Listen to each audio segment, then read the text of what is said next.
Hey, what's up, guys? If you got a loose or broken toilet lever and it's just not working, or maybe it is working but it's like super loose in here, I'm going to show you a few ways you can fix it. Let's go ahead and take the top of the toilet off carefully and set it somewhere safe. Now, when you look on this lever, there should be a plastic nut that is like tight and kind of holds it against the toilet. Sometimes these will back off over use, and sometimes they're left-handed threads, meaning that they twist like the opposite way to tighten down. Not all of them are though, so you just got to find out. See if yours is loose. Now, also on the end of this, there should be a chain that connects to the lid on the bottom of the tank. Make sure that chain didn't pop off. Sometimes the chains break or they just pop off over time. You could reattach it if it's not attached. Now, say everything's there and you can't tighten your handle down. In my case. I got a new lever. It comes with a new plastic nut. Mine would tighten down, but it would just keep spinning. It just stopped working. So I got myself a new little lever here. I actually picked this up at Walmart for like $6. I'll link some below as well. Now, when you look at this, it's pretty straight. And I don't know if you noticed, but in the toilet, it has a bend on it. The one I bought is bendable. I think they all are like this because there's so many different toilets. But let's go ahead and get this guy out of here. All we're going to do is disconnect the chain from the end of it, and then we're going to loosen the nut. So I'm going to carefully get that chain off of it. The chain seems pretty fragile, so be careful with yours. And then I'm just going to take that plastic nut off. And then if there is a washer, like a little black washer, keep that, and you want to reuse that. Definitely want to reuse it if it's in good shape. So here's what I got. I'm going to go ahead and just take this, set it to the side, and get my new one.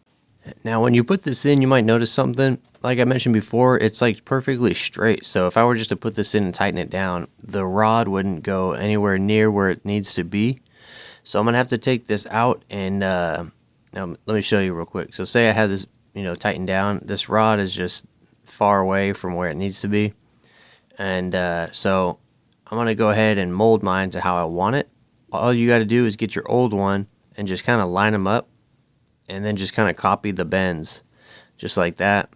Do it carefully, and just get it pretty close, and you should be fine. Mine was like pretty easy.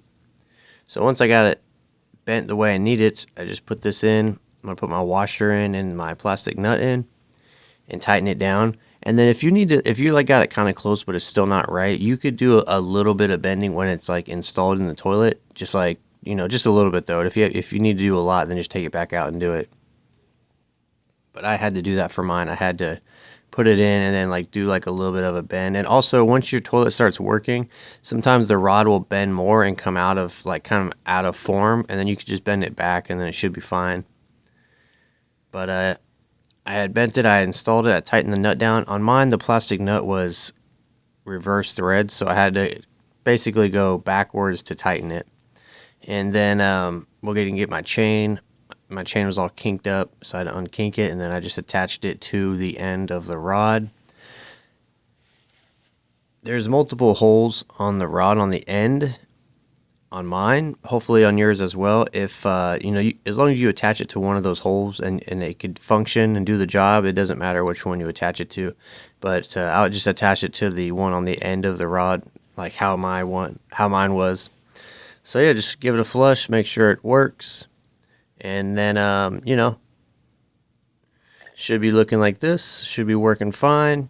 Like I said, if it starts to like not work, that's normal. Just bend the rod a little bit more to compensate. And that's it, guys. Put your lid back on, and hopefully this video helped you out. If you want, you can keep your old handle for like a reference. I threw mine under my sink. I don't know why. I just feel like I should, but you don't have to as long as you have your new one.